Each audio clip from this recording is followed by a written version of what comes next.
ഞാൻ ചെയ്ത് വെച്ചേക്കുന്നത് എനിക്ക് വലിയ കോമഡി ആയിട്ട് തോന്നിയിട്ടില്ല. നമ്മുടെ സലീമേട്ടൻ നിൽക്കണ പോലെ ഞാൻ ബാലയ്യ കളിയായിരുന്നു. എങ്ങനെയാണ് ഈ പല്ല് നിങ്ങളുടെ സ്റ്റാർ ആവുന്നത്? ഇത് വന്നപ്പോൾ ഞാൻ ചോദിച്ചു, പല്ലി എന്ന് പറയുന്നത് എല്ലാ മനുഷ്യരുടെയും സത്യങ്ങൾ നേരിട്ട് വീക്ഷിക്കുന്ന ഒരു ജീവിയാണ്. അപ്പോൾ ആ ഒരു ടൈപ്പാണ് ഞങ്ങളും. ഞങ്ങളെല്ലാവരെയും വിമർശിക്കും, പക്ഷെ ഞങ്ങൾക്ക് കേരളത്തെ രീതി ഞങ്ങൾ ഒരുക്കും. അല്ല, കേരളത്തിലെ നിലവിലെ സാഹചര്യം വെച്ചിട്ട് അത് തന്നെയാണ് ജനങ്ങൾ ആവശ്യപ്പെടുന്നതും. ഒരു തുടർ ഭരണം ഞങ്ങൾ വെൽ ഡ്രസ്ഡ് ആയിട്ട് ചെയ്യില്ല. കയ്യിലേക്ക് കൊടുത്തിട്ട് ഏതെങ്കിലും വയലിലൊക്കെ പോയിരുന്നുണ്ട് കണ്ടം ക്രിക്കറ്റ് ഇങ്ങനെ ചീത്ത വിളി കേൾക്കേണ്ടി വരുമ്പോ നിരാശയോ ദേഷ്യമൊക്കെ തോന്നാറുണ്ടോ? മലയാളികളുടെ കോമൺ ആയിട്ടൊരു സാധനമാണ് ഒരാൾ നന്നാവുന്ന കാണുമ്പം ഒരു നെഗറ്റീവ് ചിന്തിച്ചു നോക്കിയാൽ നമ്മൾ നെഞ്ചുവേദന പോലെയാണ്. അയാൾ കുറച്ച് ശ്രദ്ധിക്കപ്പെടുകയാണ്, കുറച്ച് വരുമാനം ഉണ്ടാകുന്നുണ്ട്, അയാളുടെ ലൈഫ് സ്റ്റൈൽ മാറുകയാണെന്നൊക്കെ അറിയുമ്പോൾ ഉണ്ടാകുന്ന ഉള്ളിലൊരു കുത്തുണ്ടാവുമല്ലോ, അങ്ങനെ നെഗറ്റീവ് കമന്റ്. ആണുങ്ങളോട് സംസാരിക്കാനുള്ള കൈവച്ചുള്ള ആക്ഷൻ, അതിന്റെ കൂടെ തല പോകുന്നതൊക്കെ ആയിട്ട് എപ്പോഴേലും സിനിമയില്ലാതായി ജീവിക്കണമല്ലോ. രാജൻ ഗുണ്ടയും ഗുണ്ടവിനും കസിൻസ് ആണോ?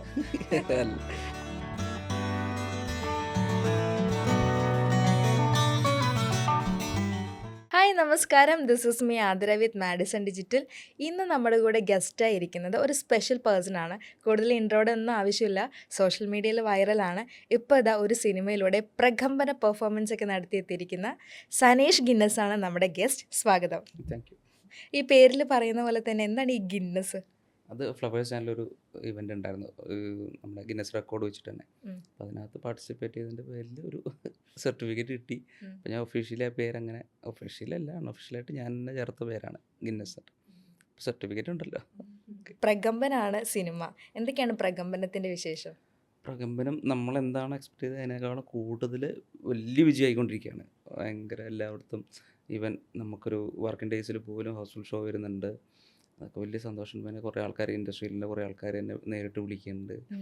ഞാൻ ഒട്ടും, പ്രത്യേകിച്ച് എൻ്റെ കാര്യത്തിൽ ഞാൻ ഒട്ടും പ്രതീക്ഷിക്കാത്ത തരത്തിൽ ഭയങ്കരമായിട്ട് ശ്രദ്ധ കിട്ടിയിട്ടുണ്ട് ആ ക്യാരക്ടറിന്. ഞാൻ ഫസ്റ്റ് ഷോ നമ്മുടെ ഇവിടെ PVR കണ്ടിറങ്ങി, ലുലുവിൽ കണ്ടിറങ്ങിയിട്ട് എനിക്ക് അപ്പം നമ്മൾ കൂടെ ഉള്ളവർ തന്നെയാണ് അത് കാണുന്നത് ഫസ്റ്റ് ഷോ. അപ്പം വലിയ ചിരി വന്നില്ല. അപ്പം ഞാൻ വിജയിച്ചിട്ടൊക്കെ നോക്കി, ആവറേജ് അത് കുറഞ്ഞു. പിന്നെ അടുത്ത ഷോ തൊട്ടിട്ട് ആൾക്കാർ ഭയങ്കരമായിട്ട് പോയി. പിന്നെ അത് കഴിഞ്ഞിട്ട് 2 റിവ്യൂസൊക്കെ വന്നിട്ട് അവരൊക്കെ അവരുടെ റിവ്യൂ ഒക്കെ പറയുമ്പോഴത്തേക്ക് എന്നെ പ്രത്യേകിച്ച് മെൻഷൻ ചെയ്തു. അപ്പോൾ എനിക്ക് അതിൻ്റെ ഒരു ഭയങ്കരമായിട്ടുള്ളൊരു സന്തോഷമായി. ആൾക്കാർ കൂടുതലായിട്ട് ശ്രദ്ധിക്കാൻ തുടങ്ങി. പിന്നെ നമ്മൾ ഈ തിയേറ്റർ വിസിറ്റിനൊക്കെ പോണ സമയത്ത് ഞാൻ ചെയ്ത് വെച്ചേക്കുന്നത് എനിക്ക് വലിയ കോമഡി ആയിട്ട് തോന്നിയിട്ടില്ല. പക്ഷെ ഞാൻ വരുന്ന പോർഷനിലൊക്കെ ആൾക്കാരിങ്ങനെ ചിരിക്കുക, അതേ മറ്റേ പുള്ളി പോകണമെന്നൊക്കെ പറയുമ്പോൾ എനിക്ക് ഭയങ്കരമായിട്ട് ഗൂസ് ബംസാണ്. നമ്മുടെ സലീമേട്ടൻ നിൽക്കണ പോലെ ഞാൻ ബാലയ്യ കളിയായിരുന്നു. ഇപ്പം നല്ല പോസിറ്റീവായിട്ട് എല്ലായിടത്തും പോസിറ്റീവായിട്ടുള്ള റിപ്പോർട്ട്സാണ്. ഭയങ്കര സന്തോഷം തോന്നുന്നു. അയ്യോ, പറഞ്ഞറിയിക്കാൻ പറ്റാത്ത സന്തോഷം. ഒരു 2 വർഷം കൊണ്ടാണ് സിനിമ സ്വപ്നം കണ്ട സിനിമയിലേക്ക് വരുന്നതല്ലേ? ഒരു അതിന്റെ പിന്നിലൊരു ഹാർഡ് വർക്ക് എന്തായിരുന്നു? ഹാർഡ് വർക്ക് എന്ന് പറഞ്ഞാൽ പണ്ട് തൊട്ടേ അഭിനയിക്കണമെന്ന് ഭയങ്കര ആഗ്രഹം ഉണ്ടായിരുന്നു. പിന്നെ നാടകങ്ങൾ, തെരുവുനാടകങ്ങൾ, ഇങ്ങനെയുള്ള കാര്യങ്ങൾ ചെയ്യും. ഓരോ കാലഘട്ടത്തിൽ ഓരോ പരിപാടിയായിരുന്നു. എനിക്ക് കുറേ കാലം വരെയായിരുന്നു. മട്ടന്നൂർ കോളേജിൽ പഠിക്കുന്ന സമയത്തൊക്കെ യൂണിവേഴ്സിറ്റി ചിത്രപ്രതിഭയൊക്കെയായിട്ട് അത് കഴിഞ്ഞ് എഴുത്തായി, കുറേ കാലം എഴുത്തായി, പിന്നെ അഭിനയം, എല്ലാം കൂടെ പല സ്ഥലങ്ങളിൽ വെച്ചിട്ട് പലതും ബ്രേക്ക് ചെയ്തു. അവസാനം സിനിമ എന്നിട്ട് ഈ ഫ്ലവേഴ്സ് ചാനൽ വന്നപ്പോഴാണ് മിമിക്രി കൂടുതലായിട്ട്, പിന്നെ പ്രൊഫഷണലായിട്ട് മിമിക്രി തന്നെയായി, സ്റ്റേജ് ഷോസ് അങ്ങനെ. അപ്പോൾ ആ സമയത്ത് തന്നെ മറ്റു ചാനലുകളിലോട്ട് സ്ക്രിപ്റ്റ് ചെയ്ത് കൊടുക്കും. അപ്പോൾ അതിൻ്റെ സിനിമയോടും ഭയങ്കര, പിന്നെ ഈ ഓഡീഷനൊക്കെ പോയിട്ട് തിക്താനുഭവങ്ങൾ ഉണ്ടാവുമല്ലോ. സിനിമയിൽ ഇന്നായിട്ടും ഭീകരമായിട്ടുള്ള തിക്താനുഭവങ്ങൾ ഉണ്ടായതിൻ്റെ പേര് ഒരു സമയത്ത് ഞാനത് നിർത്തി.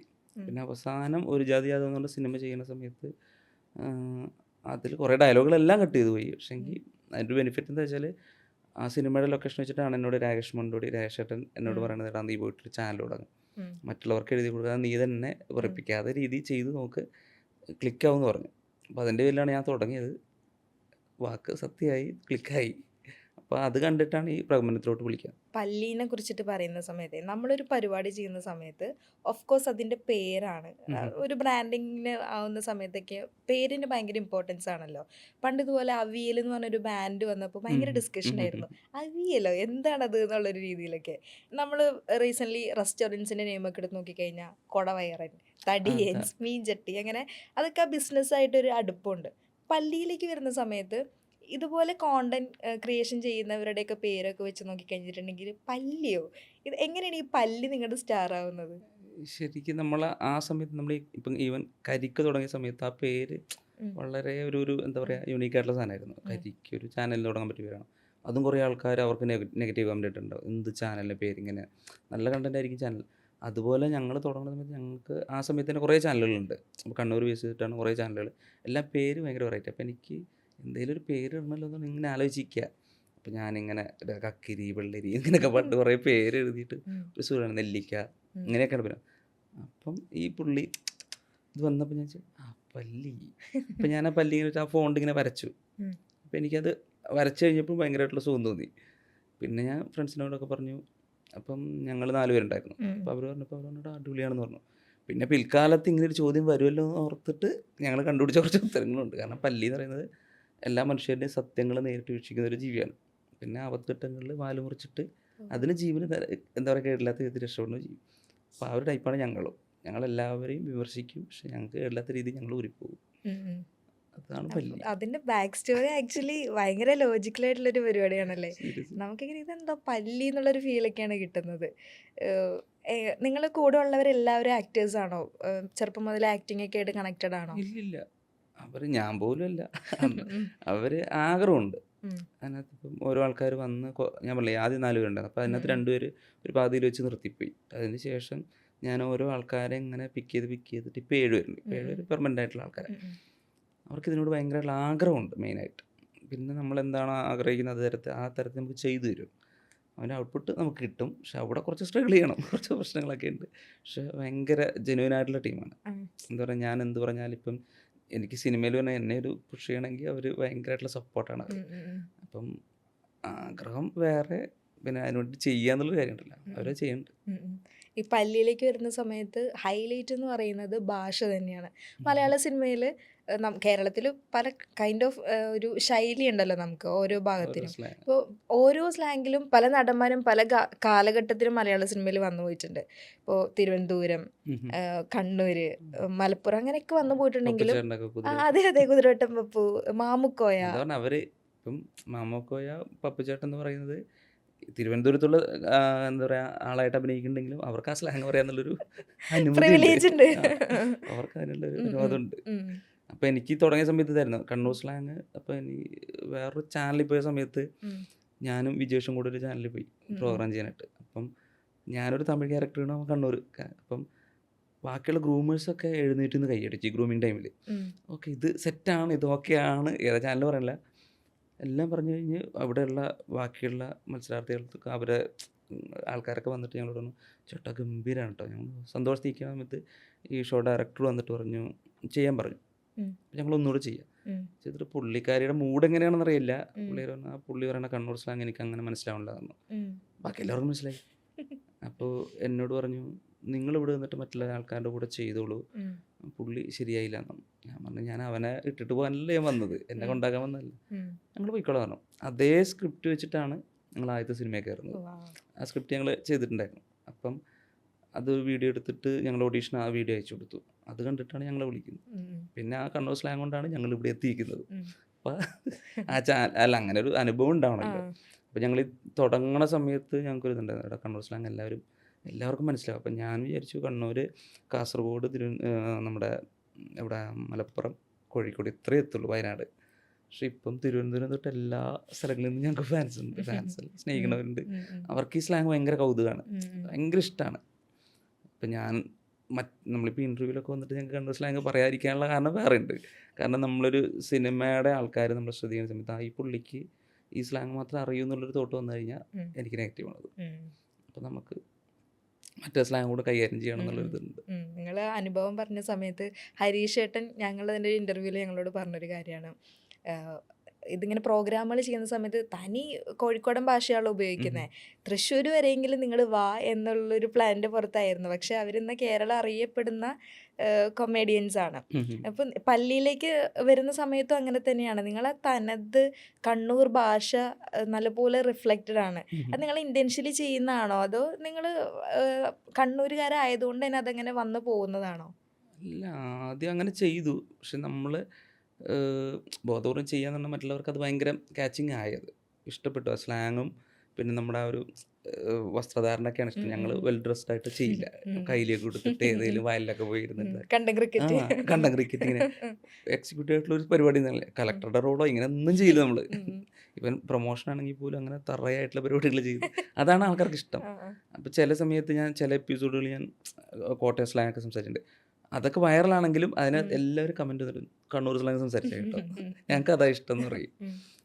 സ്ലാങ് നമ്മുടെ ഇപ്പം ആൾക്കാർക്ക് ഭയങ്കരമായിട്ട് ഇഷ്ടപ്പെട്ടു തുടങ്ങി സ്ലാങ്. നമ്മൾ യൂട്യൂബ് റവന്യൂവിനെ കുറിച്ച് സംസാരിക്കുമ്പോഴേ വീഡിയോസ് ചെയ്യുന്നവരോട് ആദ്യം എല്ലാവരും ചോദിക്കുന്നത് അതായിരിക്കും, എത്ര കിട്ടുന്നുണ്ട് എന്നുള്ളതായിരിക്കും. പക്ഷെ നമുക്ക് അതിൻ്റെ ഒരു റിയാലിറ്റി അറിയാലോ. ഇപ്പോൾ ഷോർട്സിൻ്റെ കാര്യം വരുമ്പോൾ യൂട്യൂബിൽ നിന്ന് അത്ര ഒരു റവന്യൂ ഇല്ല, ഇൻസ്റ്റാഗ്രാമിലെ റവന്യൂ പരിപാടി ഇല്ല, ഫേസ്ബുക്കിലാണെങ്കിലും ചെറുതായിട്ട്. പക്ഷെ നമുക്ക് ഇതിൽ നിന്ന് ആകെ കിട്ടുന്ന ഒരു പക്ഷേ നമ്മൾ ചെയ്യുന്ന പ്രമോഷൻ കോണ്ടൻറ്റോ ആഡോ ഒക്കെ ആയിരിക്കും. ഒരു 1.5 മിനിറ്റാണ് വീഡിയോ വരുന്നതെങ്കിലും നല്ല എഫേർട്ട് ഉണ്ട്. ലൈറ്റിംഗ്, കണ്ടിന്യൂറ്റി, ഇത് അഭിനയിച്ച് അവിടെ എത്തിക്കുക, സ്ക്രിപ്റ്റ് എന്നൊക്കെ പറഞ്ഞിട്ട് ഇത്ര എഫേർട്ട് കഴിഞ്ഞാൽ വീഡിയോ വരുന്ന സമയത്ത് അതിൻ്റെ അറ്റത്ത് ആ പ്രമോഷൻ വരുന്ന സമയത്ത് ചീത്ത വിളി കേൾക്കേണ്ടി വരുമ്പോൾ നിരാശയോ ദേഷ്യമൊക്കെ തോന്നാറുണ്ടോ? ഇല്ല, ഞങ്ങൾക്കൊരു 95% നെഗറ്റീവ് വന്നിട്ടില്ല ഇതുവരെ.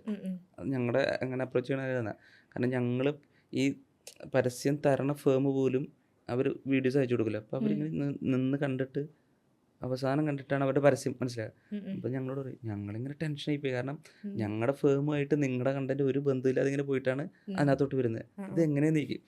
ഞങ്ങൾ ആദ്യം ഒരു ക്ലൈമാക്സ് ഉണ്ടാക്കിയിട്ട് പിന്നെ ഞങ്ങളുടെ നാട്ടിൽ ഞാൻ സ്പോട്ടിൽ നമ്മൾ ചെയ്യണം, സ്ക്രിപ്റ്റഡ് അല്ല. അപ്പോൾ ആ സമയത്ത് അങ്ങനെ ഇമ്പ്രൂവൈസ് ചെയ്തിട്ട് സ്പോണ്ടേനിയസ് ആയിട്ട് ഇങ്ങനെ പറഞ്ഞുകൊണ്ടിരിക്കും സാധനങ്ങൾ. അവസാനം ഈ പരസ്യത്തിലോട്ട് എങ്ങനെ ചാടും. അപ്പോൾ ആദ്യത്തെ ഇപ്പം 3 മിനിറ്റാണ്, ഒരു 2.5 മിനിറ്റ് എടുക്കുന്നുണ്ടെങ്കിൽ 2.5 മിനിറ്റിൽ ഒരു പകുതി മുക്കാലോളം ഞങ്ങൾ ആൾക്കാരെ ചിരിപ്പിച്ചതിന് ശേഷം പരസ്യത്തിലോട്ട് പോകും. അതുകൊണ്ട് വലിയ രീതിയിൽ പിന്നില്ല. പിന്നെ നെഗറ്റീവ് എന്നത് മലയാളികളുടെ കോമൺ ആയിട്ടൊരു സാധനമാണ്. ഒരാൾ നന്നാവുന്ന കാണുമ്പം ഒരു നെഗറ്റീവ് ചിന്തിച്ചു നോക്കിയാൽ നമ്മൾ ചില ആൾക്കാർ ഒരു കാര്യമില്ല, നമ്മളായിട്ട് നേരിട്ട് ഒരു ബന്ധമില്ലാത്ത ആൾക്കാർ നെഗറ്റീവ് കമൻ്റ് ഇടും. പ്രത്യേകിച്ച് അയാൾ കുറച്ച് ശ്രദ്ധിക്കപ്പെടുകയാണ്, ആൾക്കാർ അറിയപ്പെടുകയാണ്, കുറച്ച് വരുമാനം ഉണ്ടാകുന്നുണ്ട്, അയാളുടെ ലൈഫ് സ്റ്റൈൽ മാറുകയാണെന്നൊക്കെ അറിയുമ്പോൾ ഉണ്ടാകുന്ന ഒരു ഉള്ളിലൊരു കുത്തുണ്ടാവുമല്ലോ, അങ്ങനെ നെഗറ്റീവ് കമൻ്റ് ഇടും. അപ്പം നിങ്ങളുടെ ഒരു തനത് കണ്ണൂർ വീഡിയോസൊക്കെ എൻ്റെ ശ്രദ്ധയിലേക്ക് വരുന്നതിന് ആദ്യത്തെ ആണുങ്ങളോട് സംസാരിക്കാനുള്ളതാണ്. അതാ കൈവച്ചുള്ള ആക്ഷൻ, അതിൻ്റെ കൂടെ തല പോകുന്നതൊക്കെ ആയിട്ട് ചെയ്യും. ഭയങ്കര രസമുണ്ടായിരുന്നു അത് കാണാൻ. ശരിക്കും ആരത് പ്ലാൻ ചെയ്തത്? ഏറെക്കുറെ ഞാൻ തന്നെയാണ്. ഞാൻ വിജേഷാണ് മെയിനായിട്ട്. സ്ക്രിപ്റ്റ് ഞങ്ങളാണ് എന്നാലും തന്നെ സെറ്റ് ചെയ്യണതാണ്, ഡയലോഗുകൾ, കണ്ടന്റ്, കാര്യങ്ങളൊക്കെ. എന്തെങ്കിലും ത്രെഡ് ഞങ്ങൾ തന്നെ ഡിസ്കസ്, ബാക്കിയുള്ളവരങ്ങനെ ഫ്രീ ആയിട്ട് ഇങ്ങനെ ഫോണിലൊക്കെ കുത്തിയിട്ട്. പക്ഷേ അഭിനയിക്കുമ്പോൾ അവരെല്ലാം കൂടെ സെറ്റ് ചെയ്യും. അപ്പോൾ ആ സാധനമൊക്കെ എൻ്റെ മനസ്സിൽ പെട്ടെന്ന് തോന്നിയിട്ടുള്ള സാധനമാണ്. ചില ഡയലോഗുകൾ വിജേഷ് അന്നേരം കോൺട്രിബ്യൂട്ട് ചെയ്യും. അപ്പോൾ ആ സമയത്ത് അങ്ങ് സംഭവിച്ചു. അതൊക്കെ ഉള്ളതാണല്ലോ. അതായത് എൻ്റെ അമ്മയുടെ കൂടെ പഠിച്ച ചേട്ടൻ്റെ കൂടെ ഞാൻ ക്രിക്കറ്റ് കളിക്കാൻ പോകുന്നു എന്നൊക്കെ പറയുന്ന കുട്ടികളൊക്കെ ഉണ്ട്. കുറേ ഭീകരമായ അനുഭവങ്ങൾ ഞാനിപ്പം കളിക്കാൻ സ്വന്തം ജീവിതത്തിൽ നിന്ന് ചെയ്യുമ്പോഴത്താന്ന് പറഞ്ഞ പോലെ. അപ്പം ഞാൻ ഈ പിള്ളേരുടെ എൻ്റെ മൂത്തവനോടൊക്കെ പറയും വെയിൽ കൊള്ളരുത്, അകത്തേരി. എന്നിട്ട് ഞാൻ പോയിട്ട് ക്രിക്കറ്റ് കളിയൊക്കെ കഴിഞ്ഞിട്ട് 12 മണിയൊക്കെ ആകുമ്പോൾ വരും. അപ്പൊക്കെ വെയിൽ കൊള്ളുന്നതിന് കുഴപ്പമില്ല. അപ്പം നമ്മൾ അവരോട് ഭയങ്കര കെയറിങ്ങും, നമ്മളെല്ലാ ദിവസം ചെയ്യണം. പക്ഷെ നമുക്ക് നമ്മളെ 80, 90 കാലഘട്ടങ്ങളിൽ വന്നിട്ട് നമ്മുടെ ഉള്ളിൽ ആ പ്രായം തോന്നുന്നില്ല. മെയിനായിട്ട് അതാണ്. നമ്മളിപ്പോഴും ചെറുപ്പമാണെന്നുള്ളൊരു തോട്ടിലാണ് നമ്മൾ പോകണം. എല്ലാവരും അങ്ങനെയാണ്, അത് അനുഭവിച്ചിട്ടാണ്. ക്രിക്കറ്റിൻ്റെ ഒക്കെ മെയിനായിട്ട് ഞങ്ങളെല്ലാം അനുഭവിച്ചിട്ടുണ്ട്. നാട്ടിൻപുറത്ത് ക്രിക്കറ്റുകൾ, കണ്ടം ക്രിക്കറ്റ് എന്നൊക്കെ പറയുന്നത്. ഇപ്പോഴും ഇങ്ങനെ നിങ്ങളിനിപ്പോൾ ഇത് സിനിമ കഴിഞ്ഞ നാട്ടിൽ ചെന്നാലും പല്ലി തന്നെയായിരിക്കും ഫോക്കസ് ചെയ്യുന്നുണ്ടാവുക അല്ലേ? തീർച്ചയായിട്ടും. കാരണം ഇൻ കേസ് എപ്പോഴേലും സിനിമ ഇല്ലാതായി ജീവിക്കണമല്ലോ. പിന്നെ എല്ലാവരും പറയും നിങ്ങൾ കുറേ കമൻറ്റ് വന്നിട്ടുണ്ട്, നിങ്ങൾ സിനിമയിൽ സജീവമായാലും ഇടയ്ക്ക് വന്നിട്ട് പല്ലിയിൽ വീഡിയോ ഉണ്ടാകുന്നത്. അപ്പോൾ ഞാൻ കുറേ വീഡിയോസ് എടുത്ത് വെച്ചിട്ടുണ്ട്. പിന്നെ അവരോട് ചെയ്യാൻ പറയും. പിന്നെ ഞാൻ പറയും നിങ്ങൾ കുറച്ച് വീഡിയോസ് ചെയ്യുന്നിട്ട് എന്നെ കാണാതിരിക്കുമ്പോൾ കമൻറ്റ് വരില്ല, അപ്പം ഞാൻ വരാടാന്ന് പറയും. പക്ഷെ എനിക്ക് ഇഷ്ടമാണ് പല്ലിയിൽ ചെയ്യാൻ, ഭയങ്കര ഇഷ്ടം. സിനിമ ചെയ്യണതിനേക്കാളും കൂടുതൽ ഇഷ്ടം പല്ലിയിൽ ചെയ്യാൻ. എനിക്ക് ആക്ച്വലി സനേഷിന്റെ പ്രൊഫൈൽ കണ്ടപ്പോൾ ആദ്യം ഓർമ്മ വന്നത് ഈ മനുഷ്യനെ. പുള്ളിയുടെ തന്നെ ശരത്ത് എന്നാണ്. ഈ ഗുണ്ടവിനും നിങ്ങൾ ചെയ്യുന്നൊരു ഗുണ്ടുണ്ടല്ലോ, രാജൻ ഗുണ്ടയും ഗുണ്ടവിനും കസിൻസ് ആണോ? സ്വഭാവത്തിൽ രണ്ടുപേരും ഒരുപോലെ. കാരണം രണ്ടുപേരുടെയും ഏജ് എന്ന് പറയുന്നത് 45+ ആയിരിക്കും മേ ബി. പക്ഷെ രണ്ടുപേരുടെ ഉള്ളിൽ ഭയങ്കര കുട്ടിത്താണ്. അത് കുട്ടുമൊക്കെ കളിക്കുന്ന നല്ല റിസംബ്ലൻസ് ഉണ്ട് അല്ലേ? നിങ്ങളുടെ ഒരു കോസ്റ്റ്യൂമിലാണെങ്കിലും ഒക്കെ? അത് ആ ക്യാരക്ടർ പ്രത്യേകിച്ച് ഒരു ശൈലി എന്ന് വെച്ചാൽ ഞങ്ങൾ ഉം. മുണ്ട് ഇവിടം വരെ എടുക്കും ഉം, ഉം. മെയിനായിട്ട്. ഉം. എല്ലാവരും കമന്റ് ഇടാം മുണ്ട് ഉം. ഇവിടം വരെ എടുക്കും. ഉം. പിന്നെ പുള്ളിയുടെ ഒരു പ്രത്യേക ശരീരഭാഷയുണ്ട്. ആ ഒരു കാരിക്കേച്ചറാണ്. ഉം, ഉം. ചില ആൾക്കാർ വന്നിട്ട് പറയും ഉം. ഓവർ ആക്ടിങ് ആണെന്ന്. ഉം, ഉം. കാരണം അവർക്ക് ഇതിൻ്റെ മീറ്റർ അറിയില്ല. നമ്മളൊരു 3 മിനിറ്റ് റീൽ വീഡിയോയും സിനിമയും തമ്മിൽ ഭയങ്കര അന്തരമുണ്ടല്ലോ. ഉം, ഉം. 3 മിനിറ്റിനകത്ത് ചിരിപ്പിക്കണമെങ്കിൽ മാക്സിമം ഈ കൗണ്ടറുകൾ ചെയ്യണം. ഉം, ഉം. കൗണ്ടറുകൾ വരണം. അതുപോലെ ഒരു കാരിക്കേച്ചറാണ്. കാരിക്കേച്ചറിന് കുറച്ചും കൂടെ ഇപ്പോൾ ഒരു 38 വയസ്സുള്ള ഞാൻ 68 വയസ്സുള്ള ഒരാളെ ചെയ്യുമ്പോൾ കുറച്ചും കൂടെ ഇതില്ലേ മേക്കപ്പ് എന്നൊക്കെ പറഞ്ഞാൽ ഞങ്ങൾ പൗഡറൊക്കെ വെച്ചിട്ട് ചെയ്യണമല്ലേ. അപ്പം കാരിക്കേച്ചറിലാകുമ്പോൾ കുറച്ച് മീറ്റർ കൂടുതലാണ്. അവർക്കറിയില്ല അത്. ഉം. ചില ആൾക്കാരോട് ഞങ്ങൾ ഇങ്ങനെ കമൻറ്റ് ചെയ്യും, ഉം. ചേട്ടാ അതൊരു കാരിക്കേച്ചറാണ്. ഉം. പക്ഷെ ഇപ്പം അതിൻ്റെ ആവശ്യമില്ല. ഉം. അത്രേ ഉള്ളൂ. ഞാൻ മുമ്പ് ഒരു വീഡിയോ ഇങ്ങനെ ഒരു ഇൻ്റർവ്യൂവിൽ പറഞ്ഞു കേട്ടിട്ടുണ്ട്. ആദ്യം ഒരു 22 വീഡിയോസ് അധികം ഷെയർ ചെയ്തിട്ടും ഒരുപാട് റീച്ച് ഒന്നും 32 ഉണ്ടായില്ല. Videos 32 videos. 32 വീഡിയോസ് ഇൻസ്റ്റാഗ്രാമിൽ ഇട്ടിട്ട് 432 ഫോളോവേഴ്സ് ഉള്ളത്. അപ്പം കൂടെ ഉണ്ടെന്ന് മറ്റേ രണ്ടുപേര് പറഞ്ഞു, എടാ ഇത് ശരിയാവില്ല, നമുക്ക് ഇത് ഗതി പിടിക്കാൻ പോകില്ല. ഇതുകൊണ്ട് അരി വാങ്ങാൻ അപ്പം അത് പോയി, അവർ പോയി. 4 പേര്, അതാണ് വാട്സപ്പ് ഗ്രൂപ്പിൽ 4 പേര്, ഞങ്ങൾ 4 പേര്. അപ്പോൾ 2 പേര് കിട്ടിയത് ലെഫ്റ്റ് അടിച്ച് പോയി. ലെഫ്റ്റ് അടിച്ച് പോയപ്പോൾ ഞാൻ വിജേഷും മാത്രം ഒരു ഗ്രൂപ്പിൽ ഞങ്ങൾക്ക് പേഴ്സണലി മെസ്സേജ്. അപ്പം ഞാൻ വിജേഷ് ചോദിച്ചു എന്ത് ചെയ്യടാ, ഞാൻ പറഞ്ഞാൽ 500 പേരും 500 അവർ കാണുന്നുണ്ടല്ലോ. അപ്പം അന്ന് അവൾ പറഞ്ഞ മാതിരി നമ്മളൊരു വേദിയിലാണ് ഇരിക്കുന്നതെങ്കിൽ 500 500 വലിയൊരു കൗണ്ടറാണ്. അപ്പം ഞാൻ പറഞ്ഞാൽ 500 500 അവർക്ക് വേണ്ടി ചെയ്യാന്നാണ്. അടുത്ത വീഡിയോ ഇട്ട് വൈറലായി. അപ്പോൾ ചിലവരെ പോയാൽ നമ്മൾ നന്നാകും. അത് ഫസ്റ്റ് സാധനം ക്ലച്ച് അടിച്ചപ്പോൾ എന്തായിരുന്നു ഫീൽ? അത് ഭയങ്കര സന്തോഷമാണ്. നമ്മളൊരു എന്താ പറയുക, ഒരു ആദ്യമായിട്ടൊരു 5 വർഷമൊക്കെ കാത്തിരുന്നിട്ട് കൊച്ചുണ്ടാകുന്ന സുഖമില്ലേ, ആ ഒരു സുഖമായിരുന്നു. പ്രത്യേകിച്ച് ഒരു 1 മില്യൺ ഒക്കെ അടിച്ച് വീഡിയോ 1 മില്യൺ ഒക്കെ അടിച്ച് എന്നോട് കേക്ക് മുറിക്കണ്ടേന്നൊക്കെ ചോദിച്ചു. ഞാൻ വെറുതെ നാണക്കേടാ, നമുക്ക് ഭയങ്കര ഞാൻ പറഞ്ഞില്ല എല്ലാവരും ഇൻട്രോട്ടുണ്ട്, ഭയങ്കര ചമ്മൽ. അപ്പം 50K ഫോളോവേഴ്സ് ആയപ്പോൾ 50K കേക്ക് മുറിക്കും. ഞാൻ നിൽക്കി ആയില്ല. 100K ആയപ്പം മുറിച്ചു. ഞങ്ങൾക്കൊന്നത് ഭയങ്കര ചമ്മല ടീം, എല്ലാവരും ഗ്രൂപ്പ് ഓഫ് ഇൻട്രോവേർട്ട്. ഇൻവേർട്ടറുകളാണല്ലോ. ഞാൻ മാത്രമേ കുറച്ച് വളകളിയുള്ളൂ. പക്ഷെ ചില സമയങ്ങളിൽ ഞാൻ ഇവരുടെ ഈ കൂടെ കൂടിയിട്ട് ചില സമയങ്ങളിൽ ഇവരെന്നെ പോലെയാകും, ചില സമയത്ത് ഞാൻ അവരെ പോലെയാകും. എനിക്ക് ചില കുറച്ച് ആൾക്കാരൊക്കെ പെട്ടെന്ന് കാണുമ്പോൾ ഞാനാണ് അങ്ങോട്ട് ഹെഡ് ചെയ്യുക. ചില സമയത്ത് ഞാൻ ഭയങ്കരമായിട്ട് ഷൈ ആയി പോകും, സംസാരിക്കാൻ ചമ്മലൊക്കെ വരും. സോഷ്യൽ മീഡിയയിൽ ഇതുപോലെ കോണ്ടന്റ് വ്ളോഗ് ചെയ്യുന്ന ആളുകൾ പലരും ഇപ്പോൾ സിനിമയിൽ മെയിൻ സ്ട്രീമിൻ്റെ ഭാഗമാവുന്നുണ്ടല്ലോ. നിങ്ങൾ പ്രകമ്പനത്തിൽ വന്നു കഴിഞ്ഞാലും ഇങ്ങനെയുള്ള ആളുകളുണ്ട്. അപ്പോൾ ഒരു സോഷ്യൽ മീഡിയ യൂണിവേഴ്സ് സൃഷ്ടിക്കപ്പെടുന്ന പോലത്തെ ഒരു ഫീലൊക്കെ ഉണ്ടോ? അതല്ല, അതിൻ്റെ ഒരു അമ്മീനൊക്കെ പറഞ്ഞാൽ ആദ്യം നമ്മൾ സിനിമയിലോട്ട് നാടകത്തിൽ നിന്ന് വന്നു, പിന്നെ അത് മാറി മിമിക്രിയിൽ നിന്ന് വരിക എന്നുള്ളത്. അപ്പോൾ എനിക്ക് മിമിക്രിയിലോട്ട് സിനിമയിൽ ഞാൻ വന്നത് തന്നെ ക്രിക്കറ്റ് കളിക്കാൻ വേണ്ടിയാണ്. CCL കളിക്കാമെന്നൊക്കെ വെച്ചിട്ടാണ്. CCF കളിക്കണ്ടായിരുന്നു. അപ്പം അങ്ങനെയാണ് വന്നത്. അപ്പം പിന്നെ അത് റീലിലൂടെ നമുക്ക് നമ്മുടേതായിട്ടുള്ള മറ്റൊരാളുടെ ഡിപ്പെൻഡ് ചെയ്യാണ്ട് ഞങ്ങളുടെ ഐഡിയാസ് ചെയ്യാം എന്നൊക്കെ വെച്ചിട്ടാണ്. അപ്പോൾ അമ്മീനൊക്കെ സൂചിപ്പിച്ച പോലെ ആദ്യം ഈ ഇൻഫ്ലുവൻസേഴ്സിനെ കൊണ്ടുവരുന്നത് അവരുടെ ഒരു പബ്ലിസിറ്റിക്ക് വേണ്ടി, ഒരു പ്രൊമോഷൻ ആവില്ല എന്നിട്ട് കൊണ്ടുവന്ന കുറേ ആൾക്കാരുണ്ട്. അങ്ങനെ കുറേ സിനിമകളുടെ ഭാഗമായിട്ട് ചെറിയ ചെറിയ റോളുകൾ, കോമിക്കായിട്ടുള്ള കുറേ റോൾ ചെയ്ത് വിട്ടിട്ടുള്ള കുറേ ആൾക്കാരുണ്ട്. പക്ഷെ ഞങ്ങൾ പ്രകമ്പനത്തിലോട്ട് വരുമ്പം എൻ്റെ ആയാലും അമ്മീൻ്റെ ആയാലും സുബിനായാലും ശീതളൊക്കെ ആയാലും പിന്നെ കുറേ ആൾക്കാരുണ്ട്. പിന്നെ ഈ പറയാലോ ഒരു വീട്ടിലൊരു യൂട്യൂബ് ചാനൽ ഉണ്ടാവും. അങ്ങനെ ഞങ്ങളുടെ ജൂനിയേഴ്സായിട്ട് ഇതിനകത്ത് തന്നെ ജൂനിയേഴ്സായിട്ട് ഓഡിഷൻ കഴിഞ്ഞ് വന്ന കുറേ പിള്ളേരുണ്ട്. ജോമോൻ, നിതിൻ ബി അശോക്, ഗോപു എന്നൊക്കെ പറഞ്ഞാൽ വലിയ ഇൻഫ്ലുവൻസറാണ്. എന്നെക്കാളും ഫോളോവേഴ്സൊക്കെ ഉണ്ടായിരുന്നു ആദ്യം. അപ്പം ആദ്യം വരുമ്പോൾ ഒരു ഇതുണ്ടല്ലോ, നമ്മൾ അങ്ങനെയാണ് മുതലെടുക്കാൻ വേണ്ടിയാണ്. പക്ഷേ സിനിമയിൽ വന്നപ്പോൾ വിജേഷേട്ടൻ പറഞ്ഞു, നിങ്ങളുടെ റീല് അവിടെ ഉപേക്ഷിക്കുക, അത് ഞാനിവിടെ കൊണ്ടുവരാൻ പറ്റില്ല, എനിക്ക് വേണ്ടത് സിനിമയാണ്, നാച്ചുറലായിട്ട് ചെയ്യാനായിട്ട്. അപ്പോൾ ഞങ്ങൾക്ക് പേടിയാണ് ഫസ്റ്റ് ഷൂട്ട് വയ്ക്കുന്നത്.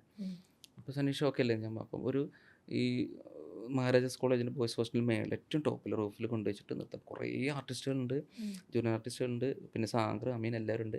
തൊട്ടപ്പുറത്തൊരു 10 മീറ്റർ ഗ്യാപ്പിൽ കുറച്ച് പെമ്പിള്ളേരും നിന്നു. ഞാനൊരു കയ്യിൽ കൊടുത്തിട്ടുണ്ട്, ഷർട്ടൊക്കെ ഇട്ടിട്ടുണ്ട്. ഇപ്പോൾ വിജയ് ഷർട്ട് പറഞ്ഞു, മൈക്കിലോട്ട് വിളിച്ചു, ബനം ഓക്കെ ആണോടാ? ഞാനാ എനിക്ക് നിൻ്റെ ഷർട്ട് മുണ്ടൊക്കെ അയച്ചെന്ന് പറഞ്ഞു. ഞാനിങ്ങനെ നോക്കി, അയച്ചെന്ന് പറഞ്ഞു. ഞാനത് അഴിച്ചിട്ട് ഇവിടെ മുണ്ടെടുത്ത് ഇവിടെ ഇട്ടു, പിന്നെ ഷർട്ടൊക്കെ. അപ്പോൾ എന്നോട് ചെയ്യാൻ പറഞ്ഞു. എന്നോട് പറഞ്ഞു ഇതാണ് ആക്ടിവിറ്റീസ് എന്നൊക്കെ പറഞ്ഞു. ഞാനത് ചെയ്തു, ഭയങ്കര കൈയ്യടി കിട്ടി. അപ്പോൾ എന്നോട് വന്നിട്ട് ചേട്ടൻ നാണൊന്നുമില്ല. ഞാൻ ചെന്തിന് നാണോ, നമ്മുടെ പണിയല്ലേ. ചിലത് അങ്ങനെയാണ്. അപ്പം അത് എന്താ പറയുക, സോഷ്യൽ മീഡിയയിൽ നിന്ന് വന്നു എന്നുള്ളത് ഈ സിനിമയിൽ ബ്രേക്ക് ചെയ്തു.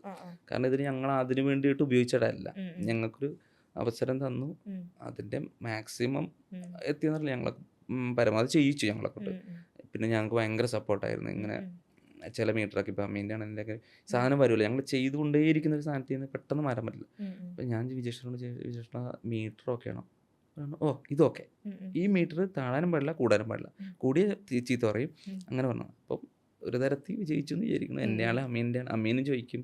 സുബിനൊക്കെ ആണെങ്കിലും ഞാൻ അമ്മീനോട് പറഞ്ഞു ചിലത് റീല് വരും കേട്ടോ, അപ്പം അമ്മീനെ വന്നു ഓക്കെ. പക്ഷേ അവസാനം പറ്റുമ്പോൾ ഞാൻ പറഞ്ഞു എങ്ങനെയുണ്ട് ചോദിച്ചു. നല്ല സിനിമ കണ്ടവർക്കറിയില്ല, അമ്മീനെ അല്ല ആ കുഡൂസിൽ കണ്ട അമ്മീനെ അല്ല. ഞാനൊക്കെ കുറേ ചിരിച്ചു ആക്ടിങ്ങിൻ്റെ ആ സമയത്ത്, ഷൂട്ടിൻ്റെ സമയത്താണെങ്കിലും ഭയങ്കര ചിരിയെന്ന് ചില സാധനങ്ങൾ. പിന്നെ നമ്മൾ അവിടെ വർക്കാവാത്ത പോലെ സിനിമ കണ്ടപ്പോൾ എനിക്ക് ചില സാധനങ്ങൾ അയ്യോടാ പാവട പട്ടിക്കാട്ടി ഒന്നും കിട്ടിക്കാണ, അത് അവിടെ കണ്ട അമ്മീനല്ല ഇവിടെ. ഭയങ്കര രസമാണ്. അമീൻ എന്താ പറയുക, നമ്മളിങ്ങനെ എല്ലാവരെയും കുറിച്ച് പറയാം, ചിരിപ്പിക്കുന്ന ആളുകൾ പൊതുവെ ഭയങ്കര ഇൻട്രോവേർട്ട് ആണെന്നൊക്കെ എല്ലാവരും പറയാറുണ്ട്. അമീനൊക്കെ എങ്ങനെയാണ്? ആ ഫുള്ളി ആക്റ്റീവ് ആയിട്ടുള്ള ഒരു പേഴ്സൺ തന്നെയാണ്. ഞാനോർത്ത് ഭയങ്കര ജാടയാന്ന് വിചാരിച്ചു, ഭയങ്കര ജാടയാണ്, അങ്ങനെ മിണ്ടണില്ല. പിന്നെ ഞാൻ ഓർത്ത് ഇവനൊരു 10-35 വയസ്സൊക്കെ ഉണ്ടാകുന്ന, 22 വയസ്സേ ഉള്ളൂ. അപ്പം ഞാനോർത്ത് ഭയങ്കര ജാടയാണ്. പിന്നെ പരിചയപ്പെട്ട് കഴിഞ്ഞാൽ എൻ്റെ അമ്മയെ ചിരിച്ച് മരിച്ചു. ഭയങ്കര ഊക്കലാണ് മെയിൻ, മറ്റുള്ളവർ ഊക്കി ആർക്കും എന്താ പറയുക സ്വൈര്യം തരാത്ത അങ്ങോട്ടും ഇങ്ങോട്ടും എല്ലാവരും അതാ നമ്മളാ ഒരു സെറ്റായി. ഞാനിപ്പോൾ ഏജ് വയസ്സും മാറ്റമുണ്ടെങ്കിലും ഞാനും വിജയശാനൊക്കെ ആണെങ്കിലും ഞങ്ങളൊക്കെ എല്ലാവരും കൂടെ ഒറ്റ ഏജായി. സാഗറാണേലും ഗണുവാണെങ്കിലും അമ്മേനെ ശീതള സ്റ്റാർസ് ഞങ്ങളെല്ലാം കൂടെ വട്ടത്തിരുന്നിട്ട് ഇങ്ങനെ ഒരു വൈബായിരുന്നു, ഭയങ്കര വൈബായിരുന്നു. ലൊക്കേഷനൊക്കെ ഭയങ്കര രസമായിരുന്നു. അത് ഈ നമ്മുടെ സുധീഷ് ചേട്ടൻ പ്രൊഡ്യൂസർ, മിശാദനൊക്കെ പ്രൊഡ്യൂസർ ഉണ്ടായിരുന്നു. പുള്ളി കൊണ്ട് ഞങ്ങൾ കുറേ പടം ചെയ്തിട്ടുണ്ടെങ്കിൽ ഇത്രയും വൈബുള്ള ലൊക്കേഷൻ ഞാൻ പോയിട്ടില്ല. ഫുൾ ടൈം ഓണായിരിക്കും. പിന്നെ നൈറ്റ് ഷൂട്ട് അല്ലേ, നൈറ്റ് ഒരുപാട് ഷൂട്ടില്ല. വൈകുന്നേരം 6 മണി തൊട്ട് വെളുപ്പിന് 6 മണി വരെ കുറേ ദിവസം ഷൂട്ടുണ്ടായിരുന്നു. അപ്പോൾ എനിക്ക് ഷൂട്ടില്ലാത്ത ദിവസമൊക്കെ എന്നെ വിളിച്ചുകൊണ്ട് അങ്ങനെ മതി അവൻ വിളിക്കുന്നു പറയും. എന്നിട്ട് അവിടെ പോയിട്ട് വെറുതെ ഇങ്ങനെ സംസാരിച്ചുകൊണ്ടിരിക്കണം, വളവളവളാ സംസാരിക്കുക. അതുകൊണ്ട് തന്നെ നമുക്കൊരു സ്ഥലത്ത് പോലും ബോറടി തോന്നിയിട്ടില്ല. നൈറ്റൊക്കെ ചില സമയത്ത് ഷൂട്ട് ചെയ്യുമ്പോൾ ഒരാൾ ഷൂട്ട് നടക്കുകയാണെങ്കിൽ നമ്മൾ എന്തായാലും ഷൂട്ടിംഗ് എന്ന് പറഞ്ഞാൽ വളരെ ബോറിംഗ് ആയിട്ടുള്ള പരിപാടി, ഇങ്ങനെ ടേക്കുകൾ പോയിക്കൊണ്ടേയിരിക്കുക, തിരിച്ചും മറിച്ചെടുത്ത്. ഇപ്പോൾ ചെയ്യാതിരിക്കുന്നവർക്ക് ഭയങ്കര ബോറടി. പക്ഷെ ഇവിടെ അതുണ്ടായിട്ടില്ല, ഭയങ്കര രസമായിരുന്നു. പണി സിനിമയിൽ വന്ന് എല്ലാവരും ഞെട്ടിച്ചു പോയ ആളാണ് സാഗർ സൂര്യ. സാഗറിന്റെ വേറൊരു സൈഡാണ് ആക്ച്വലി പ്രകമ്പനത്തിൽ കാണുന്നതെന്നാണ് എല്ലാവരും പറയുന്നത്. എങ്ങനെ ഉണ്ടായിരുന്നു സാഗർ? അപാര കഴിവുള്ള ആളാണ്. എനിക്ക് തോന്നുന്നത് ശരിക്കും അവൻ്റെ മൊത്തം കഴിവ് നമ്മൾ ഇതുവരെ കണ്ടിട്ടില്ല. ഈ പ്രകമ്പനത്തിലായാലും കണ്ടില്ല. പക്ഷേ സിമ്പിളായിട്ട് ചെയ്യില്ല, ടെൻഷനാണ്. അത് ശരിയാടാ സനി ഓക്കേടാ, അത് ശരിയാടാ നമ്മളോട് ചോദിക്കും. ഞാൻ എന്നോട് എന്തിനു ചോദിക്കുന്നു, അല്ലടാ ഓക്കേടാ. അതുപോലെ മറ്റുള്ളവർ സപ്പോർട്ട് ചെയ്യാൻ ഭയങ്കര ക്യൂട്ടാണ്, വെറും പാവാണ്. കാണുമ്പോൾ ഞാൻ എനിക്ക് ഭയങ്കര ജാടയാണ്, അല്ലെങ്കിൽ അങ്ങനെ ഭയങ്കര ഹാർഷായിട്ടുള്ള മനുഷ്യനായിരിക്കും. പക്ഷെ പാവം, വെറും പാവം പയ്യൻ, നല്ല കഴിവാണ്. നമുക്ക് അറിയാലോ, നമുക്ക് പണി ചെയ്തിട്ടുണ്ട്, കുരുതി ചെയ്തിട്ടുണ്ട്, തട്ടിമുട്ടി. പിന്നെ പ്രത്യേകിച്ച് പറയുകയാണെങ്കിൽ കോമഡിയാണ് ഒരു മനുഷ്യന് ഏറ്റവും വിഷമം കോമഡിയാണ്. ജഗതി ചേട്ടൻ ഞാൻ 1-2 പ്രാവശ്യം പറഞ്ഞ പോലെ, ജഗതി ചേട്ടൻ പറഞ്ഞ പോലെ കോമഡി ചെയ്തിട്ട് പരാജയപ്പെട്ടാൽ വലിയ ഭീകര പരാജയമാണ്, മറ്റുള്ളവർ ചിരിച്ചില്ലെങ്കിൽ. ശിവൻ ചെയ്തതൊക്കെ വർക്കായിട്ടുണ്ട്, നല്ല രസമായിട്ട് ചെയ്യും. അവൻ്റെ കളി കാണാതിരിക്കുന്നേ ഉള്ളൂ എന്ന് പറയാം. മലയാള സിനിമ കാണാനിരിക്കുന്നേ ഉള്ളൂ. നല്ല ഏത് റോളും ചെയ്യുന്നുണ്ട് അവൻ. അവനത് തന്നെയാണ്, അവന് എല്ലാം വേറെ വേറെ ചെയ്യണം എന്നുള്ളതുണ്ട്, നല്ല നല്ല കഥകളുടെ ഭാഗമാണെന്നുണ്ട്. അപ്പം എന്നോടും പറയും നീ രക്ഷപ്പെടേ, ഞാൻ എന്നോട് ഞാൻ നീയാണ് രക്ഷപ്പെട്ടത്. ഇപ്പം ഈ സിനിമ തുടങ്ങുന്ന സമയത്ത് ഞാൻ പറയും എടാ ശരിക്കും ഇതിലാണ് ഞാൻ ഏതൊരു ഇൻ്റർവ്യൂവിൽ ഇതിന് മുന്നേ പ്രൊമോഷൻ സമയത്താണ് പണിയിലല്ല ശരിക്കും ഇതിനകത്താണ് ഇവൻ പണി ചെയ്തത് ഞാനും പറഞ്ഞു, വിജയശേട്ടനും പറഞ്ഞു. അതുപോലെ ആയിരുന്നു, നന്നായിട്ട് ഹാർഡ് വർക്ക് ചെയ്യും. ആ സമയത്തിന് ആ പൊള്ളണ സാധനമില്ലേ അതൊക്കെ ഒറിജിനലായിട്ട് പൊള്ളിയതാണ്. പുള്ളി കോമളി ഉണ്ട്, ഒരു ചില ഷോട്ടുകൾ കാണാം ഇവിടെ ഇങ്ങനെ കോമളി ഉണ്ട്, സ്പീച്ചിൻ്റെ സമയത്ത് ഇവിടെ ഇങ്ങനെ കോമളി ഉണ്ട് അവന്.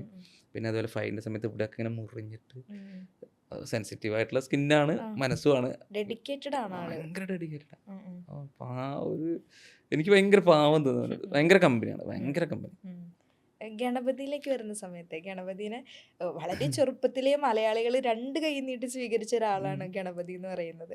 ഇതിനകത്തേക്ക് വരുമ്പോൾ കുറേ വർഷത്തിന് ശേഷം ഒരു ഫുൾ ടൈം എന്റർടൈനർ ആയിട്ടാണ് വന്നിരിക്കുന്നത്. എങ്ങനെ ഉണ്ടായിരുന്നു ഗണപതി നിങ്ങളുടെ ടീമുമായിട്ട് ജോയിൻ ചെയ്ത സമയത്ത്? വന്ന സമയത്ത് ഞാൻ പറഞ്ഞില്ല, ഈ പറഞ്ഞ കാര്യം നമുക്കറിയില്ല, സീനിയർ ആയിട്ടുള്ള നമുക്ക് ഇൻഡസ്ട്രിയിൽ നമ്മളെക്കാളും 10-18 വർഷം മുന്നേ വന്നയാളാണ്. അപ്പോൾ എന്നോട് തമാശ പറയും ഞാൻ 18 വർഷമായപ്പോൾ പക്ഷെ മറ്റുള്ളവർക്ക് കൊടുക്കുന്ന ഒരു സ്പേസ്, ആ ഒരു എക്സ്പീരിയൻസ് ആണത്. മറ്റുള്ളവരെ സപ്പോർട്ട് ചെയ്യുക, മറ്റുള്ളവർക്ക് ചില ആൾക്കാരുടെ ഈഗോ ഉണ്ടാവുമല്ലോ, ഞാനിവിടെ സ്കോർ ചെയ്തില്ലെങ്കിൽ അവൻ കയറിപ്പോ, ഇതില്ല, നമ്മളെ ഭയങ്കരമായിട്ട് സപ്പോർട്ട് ചെയ്യും, നമുക്കൊരു സ്പേസ് തരും. അത് എത്രയാണെങ്കിലും സിനിമ കണ്ടറിയാം. ഇപ്പം ഈ ക്യാരക്ടേഴ്സ് ഇപ്പോൾ സിദ്ധു ആണെങ്കിലും പുണ്യാളനാണെങ്കിലും സിദ്ധു ഭയങ്കര മെച്യൂർഡായിട്ടുള്ള അതേ മെച്യൂരിറ്റി അവനുണ്ട്, കാരണം എല്ലാവർക്കും നല്ല സ്പേസിന്. പിന്നെ ഭയങ്കര കമ്പനി. അപ്പം ഞാൻ ആ കമ്പനി ആയ സമയത്ത് തന്നെ എന്നോട് വാഹിദ് പുള്ളിയുടെ മേക്കപ്പ് പറഞ്ഞു ഗണിച്ചേട്ടൻ അങ്ങനെ അധികമായിട്ട് കമ്പനി ആവില്ല, പക്ഷെ ചേട്ടനായിട്ട് ഭയങ്കര കമ്പനിയാണ്. ഞാൻ ക്യാബിനിലിരിക്കും, അവൻ്റെ ക്യാബിലാണ് കരവല്ലുണ്ട്. എന്നിട്ട് ഞങ്ങൾ ഫുള്ള് ഊക്കലായിരിക്കും, ചിരിപ്പിച്ച് ചിരിപ്പിച്ച് ഒരു പരിധി കഴിഞ്ഞപ്പോൾ പിന്നെ അവനിട്ട് ഊക്കാൻ തുടങ്ങി. പിന്നെ അതിൻ്റെ ഒരു ഫ്രണ്ട്ഷിപ്പിൻ്റെ ബേസിലാണ് എന്നെ ഇതിനകത്ത് ബാലനിലോട്ട് വിളിച്ചത്, ചിദംബരത്തിൻ്റെ ബാലനിലോട്ട് വിളിച്ചു. എന്നോട് ചോദിച്ചു, എടാ ഒരു വേഷമുണ്ട് ചെയ്യുക വെച്ചാൽ. ഞാൻ പറഞ്ഞാൽ ഒറ്റ ദിവസം ഉണ്ടാവില്ല. ഞാൻ കുഴപ്പമില്ല, നീ വിളിക്കുന്നതാണ്. അപ്പോൾ 2 ദിവസം എനിക്ക് ബ്രേക്ക് ഉണ്ട്, ഞാൻ പോയി. അതൊരു 10-20 ദിവസത്തിലാണ് ഒരു വഴിപോക്കൻ്റെ റോളെന്ന് വെച്ചിട്ട് 10-40 ദിവസം ഷൂട്ട് ചെയ്തൊരു വഴിപോക്കൻ അങ്ങനെ വിളിച്ചിട്ടുണ്ട്. സുബിനിലേക്ക് വരുന്ന സമയത്ത് സുബിൻ ആക്ച്വലി നമ്മളുടെയൊക്കെ വീട്ടിൽ കാണുന്ന അമ്മമാരുടെ തനി പകർപ്പാണ് സുബിൻ ചെയ്യുന്ന വീഡിയോസൊക്കെ. നിങ്ങളെ പോലെ തന്നെ വീഡിയോസൊക്കെ ചെയ്ത് സിനിമയിൽ വന്ന ഒരാളാണ് സുബിൻ എന്ന് പറയുന്നത്. നല്ല ടൈമിംഗ് ഉള്ള ആർട്ടിസ്റ്റാണ് സുബിൻ. നല്ല ഹ്യൂമർ സെൻസ് ഉണ്ട്. മെയിനായിട്ട് നമ്മൾ റീല് കാണുന്നതിനപ്പുറത്തേക്ക് നമ്മൾ ഈ നോർമലായിട്ട് സംസാരിക്കുമ്പോണ്ടാകുന്ന കുറേ കൗണ്ടറുകൾ അത് ഉൾപ്പെടുത്താൻ പറ്റും. അങ്ങനത്തെ ഭീകര. പിന്നെ എന്ത് നല്ലൊരു പയ്യൻ, ഒരു ദുശീല ഒന്നുമില്ല. പിന്നെ ഭയങ്കര രസമാണെന്ന് വെച്ചാൽ ഞങ്ങൾ തമ്മിലാണ് ഫൈറ്റ്. മിമിക്രി ഒക്കെ എടുക്കുക ചില വേദികൾ, അവനും മിമിക്രി ചെയ്യും, ഞാനും മിമിക്രി. അപ്പം ചില സ്റ്റേജിൽ നമ്മൾ പ്രൊമോഷനൊക്കെ ആക്കിയിട്ട് ചില സ്ഥലത്ത് പോയിട്ട് ചില പിള്ളേർ കൈയടിക്കില്ല, ചില സ്ഥലം ഓഡിയൻസ് അങ്ങനെ ആയിരിക്കും, അങ്ങനെ നോക്കിയിരിക്കും. അപ്പം ഞാനോർത്ത് തേഞ്ഞെന്നിരിക്കുമ്പോൾ അവൻ കയറും, അവൻ്റെ ഇതേ അവസ്ഥ. പിന്നെ അങ്ങോട്ടും ഇങ്ങോട്ടും ട്രോളായിരിക്കും. നല്ല അടിപൊളി. മിമിക്രിയുടെ കാര്യം പറഞ്ഞപ്പോഴാണ് പിണറായി വിജയൻ സാറിൻ്റെ വോയിസും ഒക്കെ ചെയ്ത്, അതുപോലെ തന്നെ സഞ്ജു, വിജയ് സേതുപതി സാറിൻ്റെ ഒക്കെ വോയിസ് ചെയ്തിട്ടുണ്ടായിരുന്നു. ഇപ്പം ചെയ്യാൻ പറ്റുമോ? കംഫർട്ടബിൾ ആണോ? വിജയ് സേതുപതി ശ്രമിക്കാം. ശബ്ദം പോയിരിക്കണത് എക്സ്ക്യൂസ് ആദ്യം പറയണതാ. சார் ஒரு கிளாஸ் சொல்லட்டுமா சார்? எப்படி சார் கடவுளை படம் வச்சியா? வாத்தி நான் சொல்ல பொண்ணுக்கு புதுசில் ஆனால் சொல்கிறேன் அவன் வெயிட்டி. உனக்கு 2 வருஷம் டைம் தரேன், முடிஞ்சு கொண்டு உன்னை காப்பாற்றுங்க. അടിപൊളി.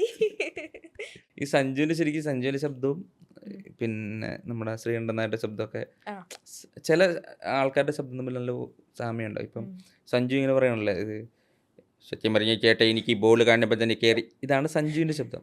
ഇത് മാന്യ പ്രേക്ഷകരി, ഫ്ലവേഴ്സിൻ്റെ 1 കോടിയിലേക്ക് സ്വാഗതം. രണ്ടുപേരുടെ ഒരേ ശബ്ദമായിരിക്കും. ഇപ്പം ഞങ്ങളുടെ ടെക്നിക്കൽ ഒന്നുകിൽ ഇങ്ങനെ തന്നെ പറഞ്ഞിട്ട് അവതരിപ്പിക്കും, രണ്ടുപേരുടെ ശബ്ദം ഒരുപോലെയാണ്. അല്ലെങ്കിൽ ഇപ്പോൾ 1ാമത്തെ ശബ്ദം സഞ്ജു ആണെങ്കിൽ 15ാമത്തെ ശബ്ദമാണ് ശ്രീകണ്ഠനായിരിക്കും. അപ്പോഴേക്കും അവർ മറക്കുമല്ലോ, കുറേ ടെക്നിക്കുണ്ട്.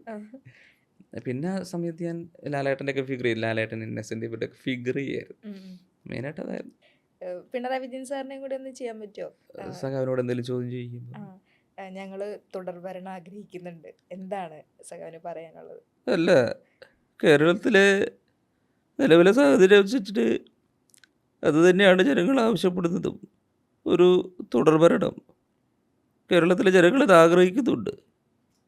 പിന്നെ ഇങ്ങനെയുള്ള വീഡിയോകളിൽ വന്നിട്ട് പൊതുവെ ഇങ്ങനെ ഒരു ചോദ്യം ചോദിക്കുമ്പോൾ ഞങ്ങൾ പറയുന്നൊരു കാര്യമുണ്ട്, മര്യാദ കാണിക്കണം കേട്ടോ, കടക്കുറത്ത്. അടിപൊളി. അതെ. പിണറായിയുടെ ചെയ്യാന്ന് വെച്ചാൽ നമുക്ക് കണ്ണൂർ സ്ലാങ് ആണല്ലോ, അപ്പം അത് കറക്റ്റായിട്ട് വരും. ശബ്ദം എത്ര എന്താണെന്നറിയില്ല, സ്ലാങ് ഒരു ഘടകമാണ്. കാരണം ഇപ്പം മഹേഷൊക്കെ ഞങ്ങൾ ആ കോമ്പറ്റീഷൻ തൊട്ടുള്ള ഫ്രണ്ട്സാണ്. അവരും ആ മോഡുലേഷൻ എല്ലാം പക്കയായിട്ട് പിടിക്കുന്ന ആളാണ്. അതുകൊണ്ടാണ് മഹേഷ് കയറിപ്പോയത്. എല്ലാവരുടെയും ശബ്ദം ഇപ്പം സ്ലാങ് ആണെങ്കിലും മോഡുലേഷൻ ആണെങ്കിലും എല്ലാം പക്കയായിട്ട് പിടിക്കും. ഞങ്ങൾ പിന്നെ പ്രാക്ടീസ് ചെയ്യാനില്ല, പ്രാക്ടീസ് ചെയ്യാൻ ഭയങ്കര മടിയാണ്. എല്ലാത്തിനും അറിയാം, എടുത്ത് മടിയുള്ളതുകൊണ്ടാണ് ഞങ്ങൾ സ്ക്രിപ്റ്റ് ചെയ്യാത്തത് ആ സമയത്ത് തൊട്ട് ചെയ്യുന്നത്. നിങ്ങളുടെ ടീമിലുള്ളൊക്കെ അത്യാവശ്യം മിമിക്രി ഒക്കെ ചെയ്യുന്ന ആളുകളൊക്കെ? വിജേഷ് അസാധ്യ മിമിക്രി ആർട്ടിസ്റ്റാണ്. സലീമാൻ്റെ ഒക്കെ ശബ്ദം, സലീമാൻ്റെ മുന്നേ ഞങ്ങൾ ചെയ്തിട്ടുണ്ട്. പിന്നെ അതുപോലെ കുറേ ചെയ്യും, 10-45 പേരുടെ ഒക്കെ ശബ്ദം ചെയ്യും. അതിനേക്കാളും ചെയ്യും, എല്ലാവരും അടിപൊളിയായിട്ട് ചെയ്യും. എന്നെക്കാളും പെർഫെക്ഷനാണത്.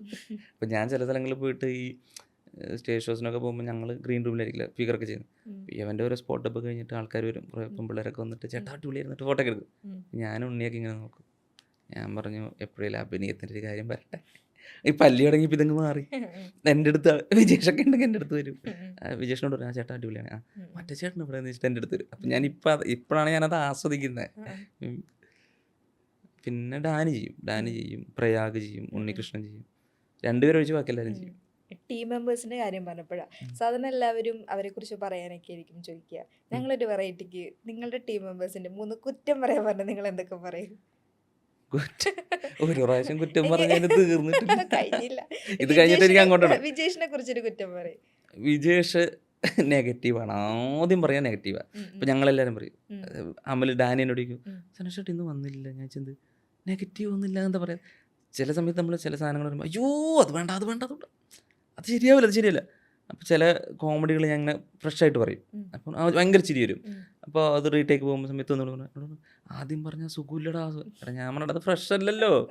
ആ പറഞ്ഞ സമയത്ത് ഫ്രഷ് ആയിരുന്നു. അപ്പോൾ ഇത് കാണുന്ന ആൾക്കാർ അവർക്ക് ഫ്രഷ് ആയിരിക്കും. അപ്പോൾ ആദ്യം ചിരി, അതല്ല. അത് ചില എപ്പിസോഡുകൾ ഇവൻ ടെലികാസ്റ്റ് ചെയ്യേണ്ട, ഇത് അപ്ലോഡ് ചെയ്യേണ്ട പറയും. അയ്യോ ബോറടാ ആദ്യമൊക്കെ ഞാൻ അയച്ചു കൊടുക്കുക, എഡിറ്റ് ചെയ്തിട്ട് ഞാൻ അയച്ചു കൊടുക്കുക. എങ്ങനെയുണ്ട്, അയ്യോ സനേ ഇത് വേണ്ട ഇത് വേണ്ടെന്ന് പറയും. ആ സാധനങ്ങളെല്ലാം മില്യൺ അടിച്ചിട്ടുണ്ട്. അപ്പം ഞാൻ പറയും, ഡാനിയൊക്കെ പറയും, നിങ്ങൾ അയച്ചു കൊടുക്കുന്നിട്ട് വേണ്ടാന്ന് പറഞ്ഞാൽ അത് ക്ലിക്ക് ആവില്ല. അപ്പോൾ എന്നിട്ട് പറയും, വിജയ് ചേട്ടാ നിങ്ങളെല്ലാം വേണ്ടെന്ന് പറഞ്ഞു, നെഗറ്റീവ് പറയണ. ഇപ്പം നിന്ന് അയച്ചു കൊടുക്കൂലേ. ഡാനിയുടെ നെഗറ്റീവ് എന്താ? ഡാനിയുടെ നെഗറ്റീവ്, ഡാനിക്ക് സ്വഭാവം ഉണ്ടായിരുന്നു. ആദ്യം നെഗറ്റീവ് പറയും. ആദ്യം എന്ത് പറയുമ്പോൾ എനിക്ക് ഒന്നാമത് നമ്മൾ ഇത്രയും മെൻ്റലി ഭയങ്കര പ്രശ്നമുള്ള സമയത്ത് നെഗറ്റീവ് പറയും. പിന്നെ ഇപ്പം എന്താ, ഇപ്പം ഒന്നുമില്ല, ഓക്കെ ആയി. അത് ഞാൻ മാറ്റി. പ്രയാഗ് വരൂല, മെയിനായിട്ട് ചില സമയങ്ങളിൽ വരില്ല. ഏട്ടാ അങ്ങനെ എല്ലാം ചെയ്യണം എന്ന് ആഗ്രഹമുണ്ട്, പക്ഷെ വരൂല. പിന്നെ നമുക്കൊരു ഇതുണ്ടല്ലോ, എല്ലാവരും 7 പേര് ഒറ്റയടിക്ക് ചെയ്യാൻ പറ്റില്ല. എല്ലാവരും വിളിച്ചിട്ട് ആ സ്ക്രിപ്റ്റ് ഉണ്ടാക്കണം. കാരണം ഇവരാരും സ്ക്രിപ്റ്റിൻ്റെ ഭാഗമാവില്ല, ഞങ്ങൾ തന്നെ ക്യാരക്ടേഴ്സൊക്കെ കൊടുക്കണം. പിന്നെ കുട്ടൻ ആ സമയത്തേക്ക് കുട്ടന് ഡയലോഗ് വേണം, എല്ലാ സ്ഥലങ്ങളിലും ഡയലോഗ് വേണം. ആണ് ആ ഡയലോഗ് ശരിയാകണ ഒരു 60-70 ഷോട്ട് പോകും. ചെറിയ ഡയലോഗ് ഉണ്ടാവും, പക്ഷെ അത് കുറേ ടേക്ക് പോകും. അപ്പോൾ ഡയലോഗ് ഒന്നുമില്ല, ഇങ്ങനെ മാറി നിന്നിട്ട് ചോദിക്കത്, ഞാൻ എങ്ങനെയാ പറയണ്ടേ? ഞാൻ നിന്നോട് ഡയലോഗ് പറയണമെന്ന് പറഞ്ഞല്ലോ, വേണോ ഇത് ഡയലോഗ് തരുമെന്ന് ചോദിക്കാൻ വേണ്ടിയുണ്ട്. ഞാൻ ഇങ്ങനെ പറയാല്ലേ. കുട്ടൻ്റെ അതാണ് മെയിൻ, ഡയലോഗ് ഭയങ്കര കോമഡി. കുട്ടൻ തന്നെ. ഉണ്ണി പിന്നെ പാവ. ഉണ്ണി നമ്മുടെ ട്രൂപ്പിൻ്റെ മലബാർ ചില്ലീസ് ഞങ്ങൾ ട്രൂപ്പാണ്, മ്യൂസിക് ട്രൂപ്പ്. അതിൻ്റെ മാനേജറാണ്, നല്ല കലാകാരനാണ്, മ്യൂസീഷ്യനാണ്. അപ്പം അവൻ പാവ. ഈ അമ്പലമണി വീഡിയോ ശരിക്കും ആരാണത് പ്ലാൻ ചെയ്തത്? അത് ഞങ്ങളിൽ ഇട്ടതല്ല ശരിക്കും, അത് അവൻ്റെ തന്നെ അക്കൗണ്ടിൽ ഇട്ട, ഡാനിയുടെ. ഭയങ്കര രസമായിട്ട് ഇപ്പം എല്ലാവരും ഡാനിയുടെ മണി കാണാറുണ്ടോ ചോദിക്കും. എവിടെ പോയാലും അവനോട് ചോദിക്കും, മണിയല്ലേ. ഈ വീഡിയോസൊക്കെ കോണ്ടന്റ് ക്രിയേറ്റേഴ്സിനോടൊക്കെ എല്ലാവരും പറയുന്നൊരു പരിപാടിയാണല്ലോ, നടക്കൂല, ഇതുകൊണ്ടൊന്നും അരി വാങ്ങാൻ പറ്റൂല. അപ്പോൾ നിങ്ങൾക്കും പരസ്പരം മേ ബി അത് തോന്നിയിട്ടുണ്ടാവും, ഇതൊന്നും ക്ലച്ച് പിടിക്കുന്നില്ലല്ലോ. വീട്ടിൽ നിന്നാണെന്നുണ്ടെങ്കിലും ഒരു പക്ഷേ നിങ്ങളത് ഇങ്ങനെ ചെയ്യല്ലേ, വേറൊരു ജോലിക്ക് പോകുക, സ്ഥിര വരുമാനം കിട്ടുന്ന ഒരു ജോലിക്ക് പോയിക്കൂടെ, ഒരു സിവിൽ എഞ്ചിനീയറിംഗ് ഒക്കെ കഴിഞ്ഞ ആളും കൂടിയാണല്ലോ. അപ്പോൾ എങ്ങനെയാണ് ഈ ആക്ടിങ്ങിൽ ഇല്ല ഇതാണ് എൻ്റെ സ്പേസ് എന്നൊക്കെ മനസ്സിലാക്കി ഇതിലേക്ക് എത്തുന്നത് എങ്ങനെയായിരുന്നു? ശരിക്കും ഡിഗ്രി കഴിഞ്ഞ സമയത്ത് ഞാൻ ഡിഗ്രി കഴിഞ്ഞിട്ട് വേറൊരു വർക്കിന് പോയി. അത് കഴിഞ്ഞിട്ടാണ് സിവിലിന് ചെയ്യുന്നത്. സിവിലിന് എനിക്ക് ഞാൻ പറഞ്ഞു വരയ്ക്കാണ്ട് ഭയങ്കര ആഗ്രഹം. ഞങ്ങൾ 3 പേര് പ്ലാൻ ചെയ്തു സിവിലിന് പോകണം. അപ്പം അവിടെ സെറ്റാക്കാന്നൊക്കെ പറഞ്ഞ് പോയിട്ട് ഈ അഡ്മിഷൻ്റെ സമയത്ത് 2 പേരും മുങ്ങി. പിന്നെ ഞാൻ അവിടെ ചേർന്നു. അപ്പോൾ എനിക്ക് സിവിൽ എഞ്ചിനീയറിംഗ് പോയിട്ടുള്ള ഗുണം ആദ്യം ഞാൻ പറയാം. എനിക്കൊരു വൈഫിനെ കിട്ടി. പിന്നെ ഭയങ്കര രസമായിരുന്നു, കോളിലൊക്കെ ആയിരുന്നു. അപ്പോൾ ഞങ്ങൾ ലവ് മാരേജ് ലവ് മാരേജ് ആയിരുന്നു. അവിടുന്ന് പ്രണയിച്ച് ഇപ്പോൾ അവള് നീതു എന്നാണ് പേര്, ഇരിട്ടി മുനിസിപ്പാലിറ്റിയിൽ ഓവർസിയറാണ്. അവിടെ പഠിച്ചിട്ട് ഞങ്ങൾ താൽക്കാലികമായി പഠിപ്പിച്ച ടീച്ചറുണ്ട്. ആ ടീച്ചറുടെ ഒപ്പം ആദ്യമായിട്ട് ജോലി കിട്ടുന്നവക്ക. അവിടുന്ന് പ്രണയിച്ച് ആദ്യം കല്യാണം കഴിച്ച് ഞങ്ങളാണ്. പിന്നെ ഈ പറഞ്ഞ മാതിരി 1-2 വർഷം ജോലി ചെയ്തു. പിന്നെ എനിക്ക് ഈ ചില കമ്പനികളിലൊക്കെ പോകുമ്പോൾ അറിയാലോ, ഞങ്ങൾ ആക്ടിങ് വർക്ക്ഷോപ്പിനൊക്കെ ഒരു 3 ദിവസമൊക്കെ പോകുന്ന സമയത്ത് പറയും ഇത് ശരിയാവില്ല എന്ന് പറയും. അപ്പം ഞാനും പറയും എനിക്കിത് ശരിയാവില്ല, കാരണം ഉള്ളിൽ അങ്ങനെ ആഗ്രഹം. ഒരു ദിവസം ഞാൻ പറഞ്ഞു വൈഫിനോട്, നിങ്ങൾ ഈ സിനിമ ഭ്രാന്ത് നിർത്ത്. നമ്മൾ സിനിമ നിർത്തി ഞാൻ അപ്പം മരിക്കുന്നു പറയും. ഒരു ബാക്ക്ഗ്രൗണ്ടിൽ എനിക്ക് സിനിമ എന്ന് പറഞ്ഞാൽ എൻ്റെ ഫാമിലിയിൽ ആരും സിനിമാ ലോകത്തുള്ളവരോ അങ്ങനെ ഒരു കണക്ഷനില്ല, ആരുമായിട്ട് സിനിമാക്കാരുമായിട്ട് ഒരു കണക്ഷനില്ല. ആകെ അറിയുന്നത് ആരാ, അവിടെയുള്ള ജോയി ഏട്ടനുണ്ട്. അപ്പം അങ്ങനെ ഇല്ലാത്തൊരു സമയത്ത് ഉണ്ടാകുന്ന പ്രഷർ ഉണ്ടാവില്ല വീട്ടിൽ നിന്ന്. അങ്ങനെയാണ്. പക്ഷെ ഞാൻ കൂലിപ്പണിക്ക് പോകുന്നുള്ളൊരു ഫീലാണ്. ഞാൻ വാർക്കം പണിക്ക് പോയിട്ടുണ്ട്, ആമസോൺ ഡെലിവറിക്ക് പോയിട്ടുണ്ട്, ഈ പല്ലിയൊക്കെ തുടങ്ങുന്നതിന് മുന്നേ. അപ്പോൾ സിനിമ എന്ന് പറഞ്ഞിട്ട് പോയിട്ടും ഞങ്ങൾക്ക് ഫിനാൻഷ്യലിയും തട്ടിപ്പായിരുന്നു. പിന്നെ റോഡിൻ്റെ കാര്യത്തിലൊക്കെ അങ്ങനെ കുറേ പ്രശ്നങ്ങൾ വന്നു, കുറേ സിനിമയുടെ ഭാഗത്ത്. സിനിമകൾ പറയുന്നില്ല, കാരണം ഒരാളെ പറഞ്ഞാൽ ആ സിനിമയെ മൊത്തം ബാധിക്കുന്നതുകൊണ്ട് അങ്ങനെ പറയില്ല. കാരണം ഇപ്പം നമ്മൾ സിനിമയാണല്ലോ ചോറ്, അപ്പോൾ ഒരാൾ ചെയ്തതിൻ്റെ അനുഭവിക്കേണ്ട ആവശ്യമില്ല. അപ്പം അങ്ങനെ കുറേ തിക്താനുഭവം കണ്ടപ്പോൾ വീട്ടിൽ നിന്ന് ഭയങ്കര പ്രശ്നമായി. ഇപ്പം ഞാൻ ഈ കൂലിപ്പണിക്കാരും പോകുന്നുണ്ട്, റെഗുലറായിട്ട് പണിക്കും, എന്ത് പണി. പിന്നെ ചില സമയത്തൊക്കെ വെയിലത്ത് കിടന്നിട്ട് പണിയെടുക്കുമ്പോൾ ഞാൻ ദൈവം എന്തൊരു കഷ്ടപ്പാട്, ഒന്ന് രക്ഷപ്പെടുത്തുക. പക്ഷേ എനിക്ക് പണ്ട് തൊട്ട് ഞാൻ ഈ ആദ്യമൊക്കെ പറഞ്ഞ മാനിഫെസ്റ്റേഷനൊക്കെ പറയണ പോലെ ഞാനെല്ലാം നടന്നതായിട്ട് അങ്ങനെ ചിന്തിക്കും. ഞാൻ സിനിമയിലെത്തിയതായിട്ട് ചിന്തിച്ചിട്ടുണ്ട്. നമ്മൾ പണ്ട് ഈ മൊബൈലില്ലാത്ത സമയത്ത് ഈ സിഗരറ്റിൻ്റെയൊക്കെ പാക്കെടുത്ത് വിളിക്കില്ലേ, അത് പിൽക്കാലത്ത് സംഭവിക്കുന്ന പോലെ ഞാൻ സ്വന്തമായിട്ട് വീടെടുത്തു. ഞാൻ വൈഫോടെ വലിയൊരു വീടെടുത്തു, കാറെടുത്തു, കല്യാണം, ഒക്കെ എല്ലാം നടന്നു സിനിമ. ഞാനീ പറയണത് ഈവൻ നമ്മൾ ഇൻ്റർവ്യൂ പോലും ഞാൻ പല തവണ മുന്നേ ചെയ്തിട്ടുള്ളതാണ്. ഞാനും എൻ്റെ ഗ്രൂപ്പിലൊക്കെ ഞാൻ പറഞ്ഞു, ഉണ്ണി ഇന്നലെ എനിക്ക് മെസ്സേജ് ഇട്ടത്, നമ്മൾ പണ്ട് മലബാർ ചില്ലീസിൻ്റെ ഓഫീസിൽ നിന്നൊക്കെ ചെയ്തിട്ടില്ലേ, പണ്ട് ചെയ്തിട്ടുണ്ട്. ഈ ചോദ്യങ്ങൾ ഞങ്ങൾ മുന്നേ ചോദിച്ചിട്ടുണ്ട്. അതുകൊണ്ടാണ് എനിക്ക് വലിയ രീതിയിൽ തരക്കേടില്ലാതെ ഉത്തരങ്ങൾ പറയാൻ പറ്റുന്നത്. ആദ്യം ചെയ്തിട്ടുണ്ട് പല കാര്യങ്ങളും, അഭിനയിക്കുക, എന്താ പറയുക, ഇതൊക്കെ കാണുന്നുണ്ട് വൈഫ്. അപ്പം എന്നോട് വൈഫ് ചില കാര്യങ്ങൾ ഞാൻ ഭയങ്കര മടിയാണ്, അലസനാണ്, ഭീകരമായ അലസനാണ് ഞാൻ. അപ്പോൾ അവൾക്ക് ഭയങ്കര ടെൻഷനായിരുന്നു. അപ്പം എന്നോട് പറഞ്ഞു, നിങ്ങളുടെ ജീവിതത്തിൽ ആദ്യമായിട്ട് ഞാൻ അത്രയും ആത്മാർത്ഥതയിൽ ചെയ്യുന്ന കാര്യം ഒന്ന് പല്ലിയും ഒന്ന് സിനിമയും മാത്രമേ കണ്ടിട്ടുള്ളൂ. അപ്പോൾ നിങ്ങൾ അങ്ങനെ പോയിക്കാണ്. അപ്പം അമ്മ ഇങ്ങനെ പറയുന്നുണ്ട്, അയ്യോ എൻ്റെ മോനെ ജോലിക്ക് പോകണ്ടല്ലോ, നല്ല ജോലി കിട്ടി. ഞാൻ അമ്മ അതൊന്നും വേണ്ട, സിനിമ ഒരു ജോലിയാണ്, എനിക്ക് ഏറ്റവും കൂടുതൽ ആസ്വദിച്ച് ചെയ്യാൻ പറ്റും, നിങ്ങൾ അങ്ങനെ എങ്ങനെ പ്രാർത്ഥിക്കുക സിനിമ. അമ്മ പറഞ്ഞാൽ പിന്നെ അങ്ങനെയൊക്കെ അങ്ങനെ അതിൻ്റെയൊക്കെ ഫലമായിരിക്കും ഞാൻ സിനിമയിൽ വന്നത്. നേരത്തെ ശബ്ദം അനുകരിച്ചപ്പോൾ ഒരു കാര്യം ചോദിക്കാൻ വേണ്ടി, സ്ത്രീകളുടെ ശബ്ദം എന്തെങ്കിലും അനുകരിച്ചിട്ടുണ്ടോ മുമ്പ്? ആ സ്ത്രീകളുടെ ഒരെണ്ണം ചെയ്യാൻ പറ്റുമോ? സേതുലക്ഷ്മി അമ്മയൊക്കെ ഇല്ലേ നമ്മുടെ, അറിയാം സേതുലക്ഷ്മി അമ്മയില്ലേ, അറിയാമോ? നമ്മുടെ അവളുടെ അറിയാം, അറിയാം. ഏത് തബി കാണുമെങ്കിലും അങ്ങോട്ടും ഇങ്ങോട്ടും പേര് പോലും ചോദിച്ചിട്ടില്ല, ഒരു ദിവസം കണ്ടില്ല, അത്രേ ഉള്ളൂ.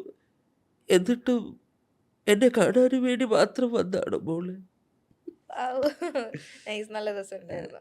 ഞാൻ പറഞ്ഞ ഈ ശബ്ദങ്ങൾ തമ്മിൽ ഭയങ്കര, ഈ ശബ്ദം പിണറായി സഖാവിൻ്റെ ശബ്ദം, കൊച്ചു പ്രേമിൻ്റെ ശബ്ദമൊക്കെ ഭയങ്കര കണക്റ്റഡ് ആയിരിക്കും, ഭയങ്കര റിലേറ്റഡ് ആയിട്ടുള്ള സാധനമായിരിക്കും. അതുകൊണ്ട് ഇത് തുടരെ ഇത് ചെയ്തുകൂടാ. ചില ആൾക്കാരുടെ ശബ്ദം അങ്ങനെ, ഇപ്പം നമ്മുടെ സഞ്ജുവിൻ്റെ ഒക്കെ പറഞ്ഞാൽ ബാല, ഇതൊക്കെ ഇങ്ങനെ വരുന്ന സാധനമാണ്.